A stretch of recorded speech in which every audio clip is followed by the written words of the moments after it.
Caitlin Clark and Stephanie White can't have Fever friction over Indiana offense.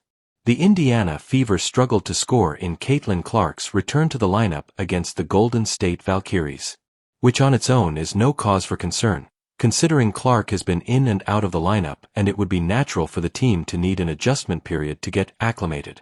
However, there is a season-long issue lingering underneath the surface that could be worth keeping an eye on, whether Clark and head coach Stephanie White see eye to eye about how often the Fever superstar should be off the ball.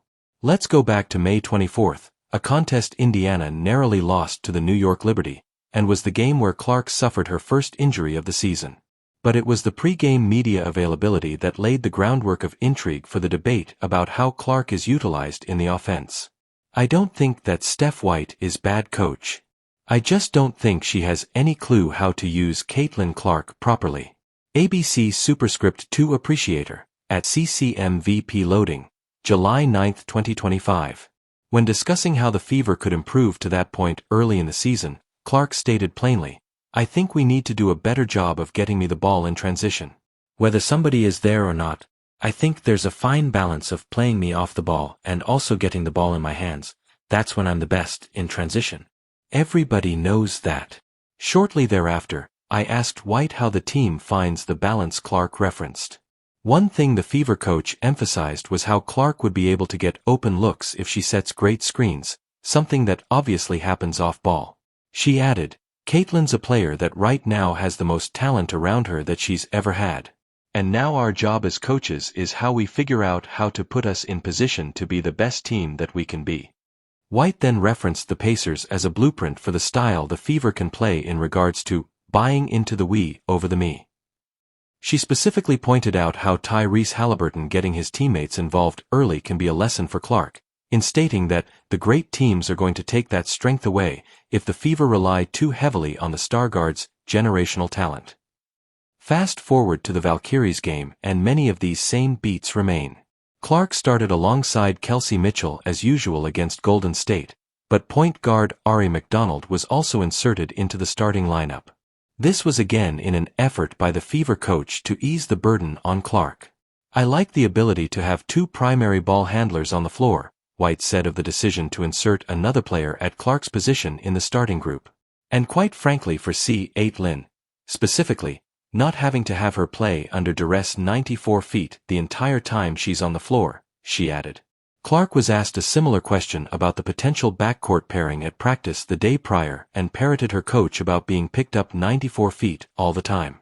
Still, she didn't appear particularly enthused in her response and once again made sure to state, "That's what I'm best at. So we're still going to do a lot of that. It's I think finding a balance." Clark even talked about becoming a better screener to complete the full circle sentiment back to the aforementioned Liberty game. All of this of course makes sense basketball-wise. White is correct that Clark may be able to get freed for easier looks off the ball, and that the Fever can become less predictable through varied methods of attack. While Clark is right that she is at her best when the ball is in her hands and she can go and make decisions on the fly, the problem would lie if there is actually a philosophical divide. Clark has often been compared to Steph Curry, but in many ways she is more a LeBron James or Luka Doncic archetype, a heliocentric offensive force who makes things happen for herself and others through her elite playmaking. And something White said in November of 2024 about Doncic in her role as an analyst on ESPN is raising eyebrows amid the conversation about how Clark is being utilized by the Fever. "You see, the Mavs just play differently without Luka on the floor. He's a guy, high usage rate, the ball's in his hands. When he's not on the floor, that ball is moving. It's popping.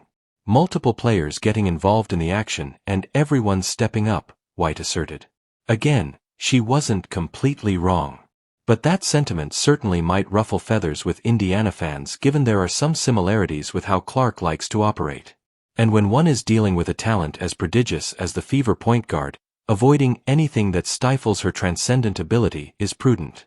All of the above is why it was notable when White said this about getting Clark back into the flow of the Fever offense. "I think my biggest concern is, when we reintegrate her, how do we continue to keep our ball movement, and just getting the ball going, not just side to side, but baseline to baseline." Of course, the balance Clark has mentioned several times is still there to be found. Not to mention she and White clearly have a relationship built on respect. So they deserve patience in attempting to pinpoint the ideal mixture that will make Indiana as dangerous as possible. Still, one can't help but wonder if some fever friction could be brewing if the team finds itself in any extended struggles. In other words, it would be wise for White to stay on the ball in making sure that her version of the team doesn't venture too far away from Clark's vision.